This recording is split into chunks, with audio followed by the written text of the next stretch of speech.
Dewan juri dan teman-teman peserta lomba yang saya sayangi. Pertama-tama, marilah kita panjatkan puji syukur kehadirat Allah Subhanahu wa Ta'ala yang telah melimpahkan rahmat dan hidayahnya sehingga kita bisa berkumpul dalam rangka lomba cerita Islami. Salawat serta salam kita haturkan kepada Nabi Muhammad SAW.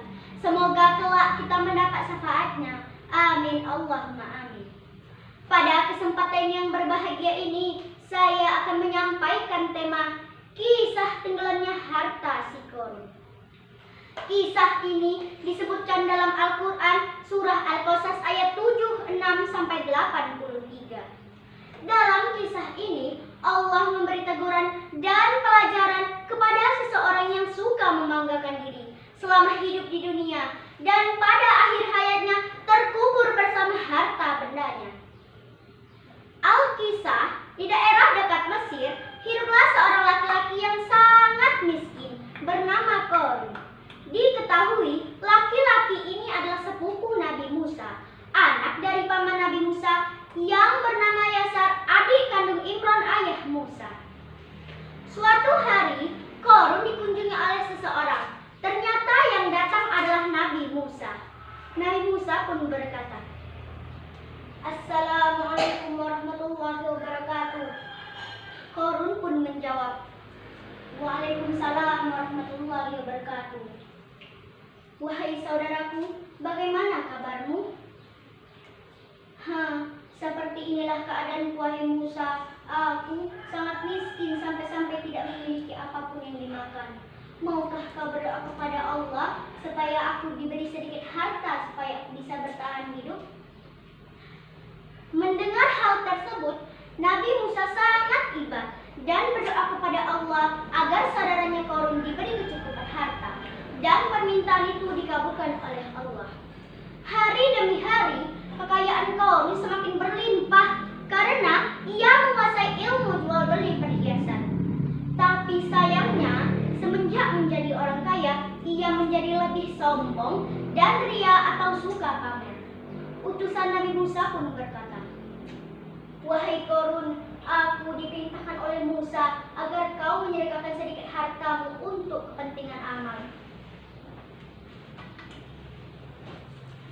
"Enak saja, semua harta ini aku kumpulkan dengan susah payah dan kalian datang memintanya dengan mudah?"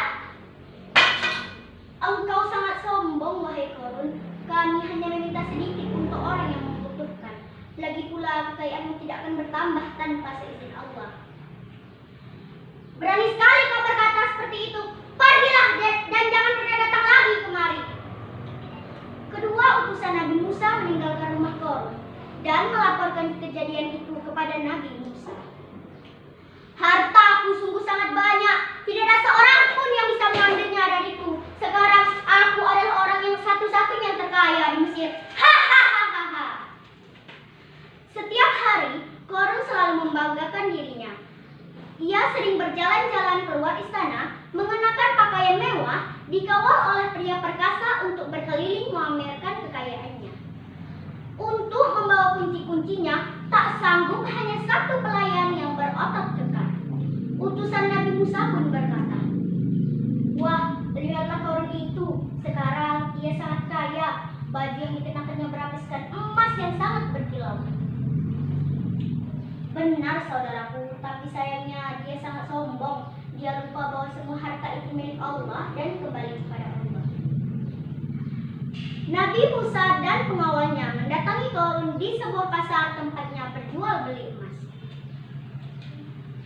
Wahai Musa, apa yang membuatmu jauh-jauh datang kemari? Kalau kau kesini ingin meminta emas-emasku, sebaiknya pulanglah. Aku tidak akan memberikan sepeser pun untukmu. Aku hanya tidak ingatkah masa lalu, wahai Musa? Dulu kau sangat miskin sampai Allah memberikan kekayaanmu seperti itu.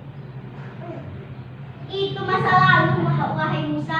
Semakin hari kekayaanmu semakin bertambah karena ilmu dagang yang aku pelajari, bukan karena Allah. Qarun tetap bersikuku tidak mau menyedekahkan hartanya karena ia menganggap semua harta yang ia miliki adalah hasil kerja kerasnya selama ini.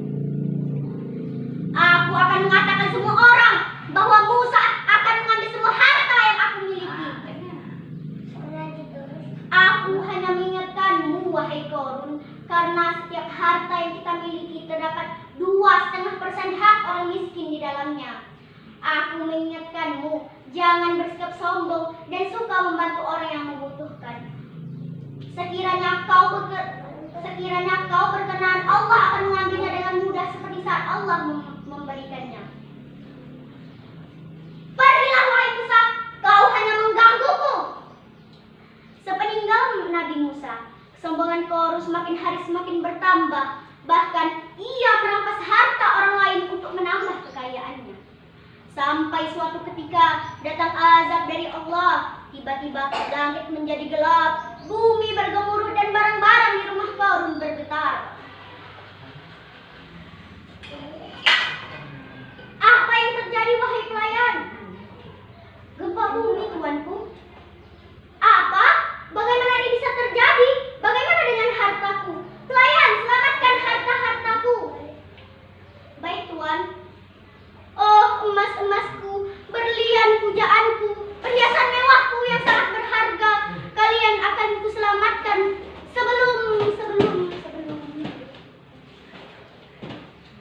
sebelum sempat menyelesaikan ucapannya, lantai rumah Korun terbelah menjadi dua.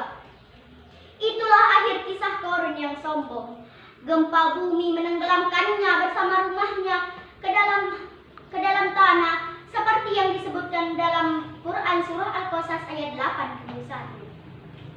A'udzu billahi minasyaitonir rajim. Bismillahirrahmanirrahim. Fakhasafna bihi wa bidarihil arda fama kana lahu min fi'ati yansurunahu min dunillah wa ma kana minal muntasirin. Artinya, maka kami benamkan dia, Korun, bersama rumahnya ke dalam bumi. Maka tidak ada baginya satu golongan pun yang akan menolongnya selain Allah. Dan dia tidak termasuk orang-orang yang dapat membela diri. Pelajaran yang dapat kita ambil dari kisah Korun ini diantaranya, jangan menjadi orang yang suka membanggakan diri, karena Allah tidak suka orang-orang yang membanggakan diri. Dunia dan seisinya adalah milik Allah dan dapat dengan mudah diambil olehnya.